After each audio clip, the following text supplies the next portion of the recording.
Hello everybody, welcome back. Today we're going to be talking about this Netflix show called Shadow and Bone. Yes, so let's get into it.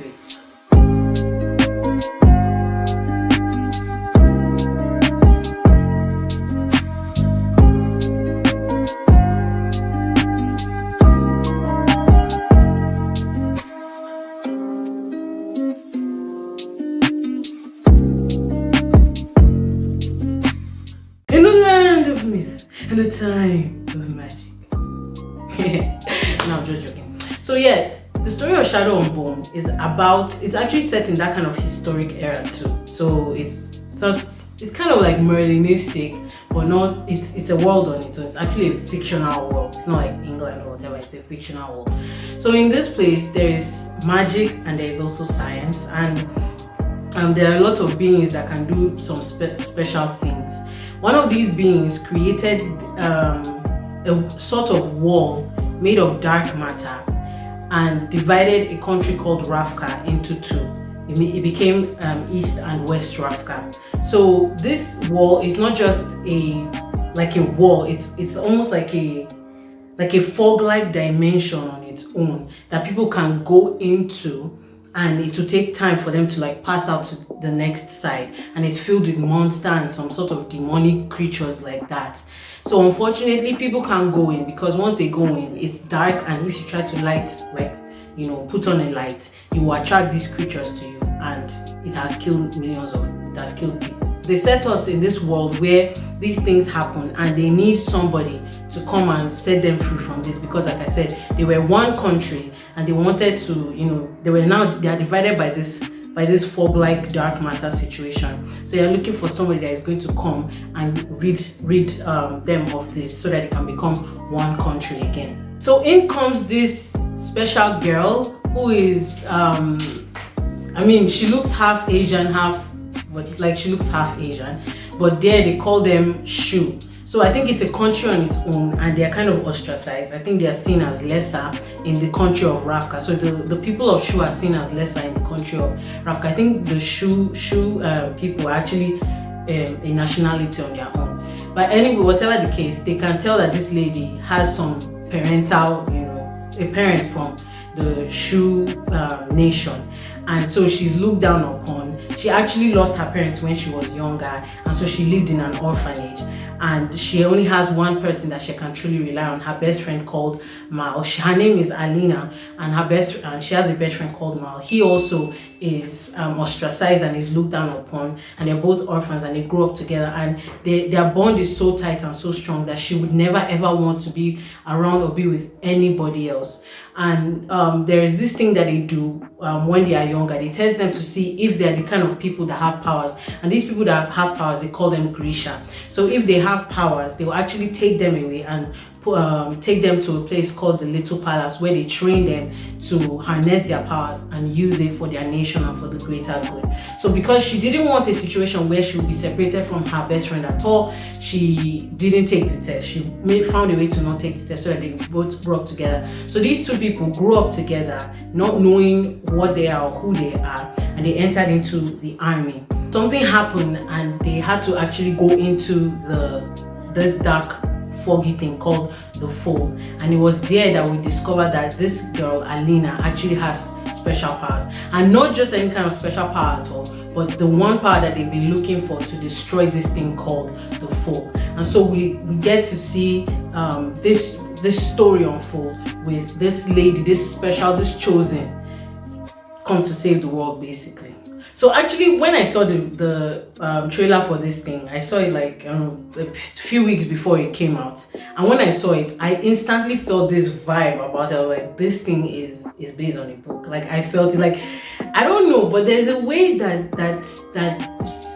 books are translated into films that I can just tell. There's a I don't know how to describe it. There's a crispiness to them, but just the way the lore is told, and you can tell that, okay, no, this did not just come from a writer, like a screenwriter. This actually came from an author, like a seasoned author, and I could tell that it was the trailer looked amazing. The trailer looked so good, and I really had high hopes for it, because we all know Hollywood doesn't do too well when it comes to translating movies from books. There are some that have really fallen flat, or even games or whatever. Anything that was not made by a screenwriter, Hollywood has a little, they do hit and miss. In fact, they miss more than they hit.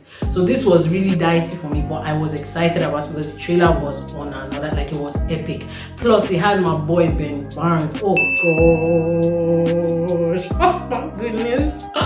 The rest of them I don't know, but because of Ben, I was like, nah, bruh, I'm gonna watch this. I'm a really huge fan of his. Right from Chronicles of Narnia, I've been full. Even in the, oh gosh, he's acting in the, oh my goodness. Anyway, I've been a huge fan of his. So really, like, seeing the trailer, I was like, I'm gonna watch this. I'm gonna watch it. And I'm glad I did. It was very, very good, really. This one, Hollywood hit it and hit it well. I've not read the books. I actually tried to look at some of it. It's a trilogy. I looked at it a little bit to see what was going on, because obviously, you know, translating it into a movie, they cannot do everything like verbatim. But they really tried here. I looked into the book and I saw that, you know, they actually did try to follow as much as they could, and they did a solid job. The acting too is good. Almost all the actors are people that are not, like, you know, on the like main screen. So yeah, they're not big time celebrities. They're all fairly new. I think some of them are actually been in some like big movies, but not as main characters. But really, that does not diminish how good of an actor they all are, how good of actors they are. Especially the main character and her best friend. They were epic. I really, really liked them. I enjoyed. I'm sorry, I don't really know their names. I'm sorry, I don't like those names. But I really enjoyed them. I liked the way that, you know, they took. I think Hollywood now is just trying to, you know, translate a lot of what they see in life into movies, and, you know, some are subtle, some are blatant. This one they did it well. You could see how it really reflects the society of now, but at the same time, it really holds on to whatever the story that you know. So Hollywood actually tries to portray what is in reality, what we see in our world now, into, you know, films and movies, and, you know, their own artistic style.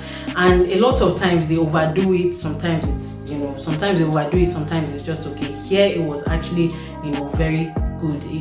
It wasn't subtle, but at the same time it wasn't overpowering, because they still managed to keep the integrity of the story, and I really liked it. Again, the actors, they were so good, they were so entertaining, they kept you coming back for more, and they were not even the main ones. I'm talking about this other side character that he calls himself the head of the crows.